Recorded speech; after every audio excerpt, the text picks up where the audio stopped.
साधनादि पवित्रीकरणम्। ॐ पुनातिते परिशुद्धं सोमगं सूर्यसदुहितावारेण शश्वतातना।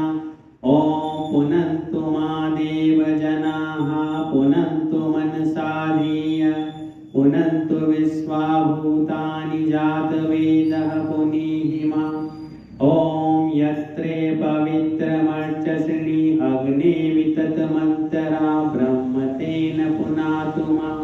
ॐ पवमानः सोऽहत्यनः पवित्रेण विचर्षणि यः पोता स पुनातु मा।